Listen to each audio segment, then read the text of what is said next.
If you're thinking about moving from Northern Virginia to Lynchburg, then here's the things that nobody is going to tell you. Hey, I'm Adam Stinespring. I'm a realtor here in Lynchburg, Virginia, and I have helped many families move here. Some love it, and a couple have learned the hard way. So today I'm going to share with you the shocks that catch Northern Virginia transplants completely off guard. That way, you can decide if Lynchburg's actually right for you. Look, I get it. Northern Virginia houses are really expensive. The traffic's insane. You're probably staring at $1 million townhome and saying there has to be something better. And there is, but it's different, really different. The first shock that most people have is the pace of life. So in Northern Virginia, everyone's rushing, right? Always. It's like a badge of honor or something. But in Lynchburg, if you tailgate someone because they're going the speed limit or slightly above, then you're probably going to be the problem.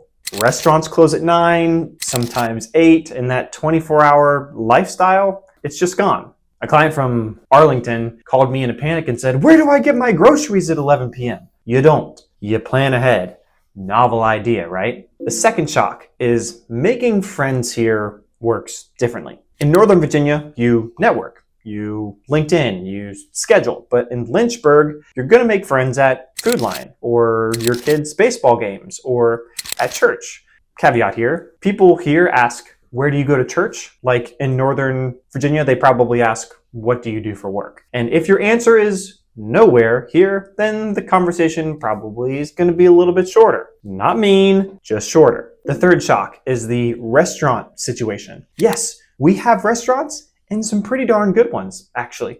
But that Thai place that you love that's open until 2 a.m. and delivers in 20 minutes, that doesn't exist here. We've got 3 Thai restaurants, but they're closed on Mondays and Sundays and sometimes Tuesdays. It's a little random. And Uber Eats and DoorDash, they exist, but not in the quantities they do in Northern Virginia. I literally had a Northern Virginia person say, "You mean I have to cook?" Yes, Karen, you have to cook. The fourth shock is how people talk about money here. So in Northern Virginia, you compare salaries at parties, right? But in Lynchburg, talking about money is kind of like talking about a colonoscopy. You just really don't, right? If you bought your house for $400K, you probably don't want to mention what you paid because your neighbor might have paid $180 for theirs in 2015, and they may or may not want to hear about it. It's a little weird. The fifth shock is traffic complaints, right? Lynchburg people complain about traffic and it's adorable, right? Like, "Oh, it took me 20 minutes to get across town today."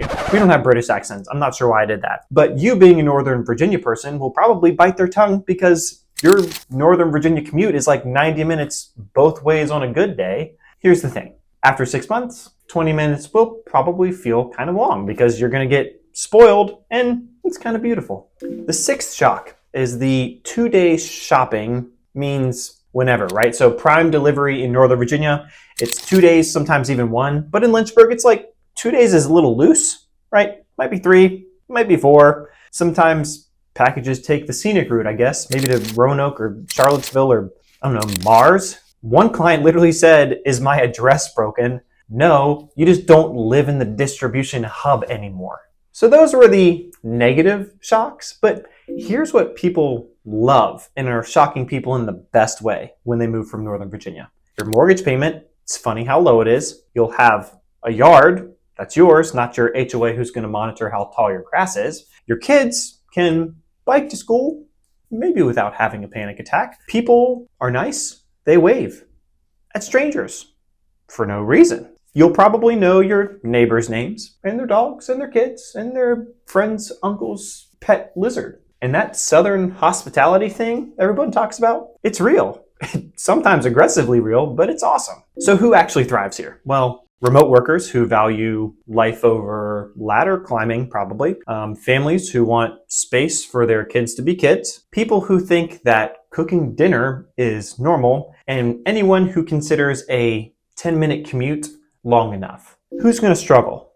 Any career climbers who need constant networking opportunities? There's some of that, but not really. Night owls who need a 3 a.m. sushi. The best you're going to get is cookout at 2 a.m. and sheets 24 hours.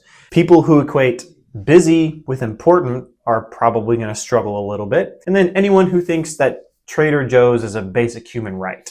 Look, I've seen Northern Virginia people who have moved here, stayed for 6 months and been like, yeah, this isn't for me, and move right back. But it's not that many, because I've also seen people who say moving here saved their marriages, their sanity, and yeah, even their bank accounts. The difference is honestly expectations, right? Lynchburg is not just Northern Virginia with cheaper houses. It's a completely different lifestyle, a slower, quieter, more connected life. But you gotta want that life. If you're ready to explore what Lynchburg life really looks like for you, not the Instagram version, but the real version, then let's talk. And I'll show you some neighborhoods where the Northern Virginia refugees tend to thrive. But I'll also show you the ones where it might just feel like you moved to Mars. Comment below. What's your biggest fear about leaving Northern Virginia or something of the equivalent big city?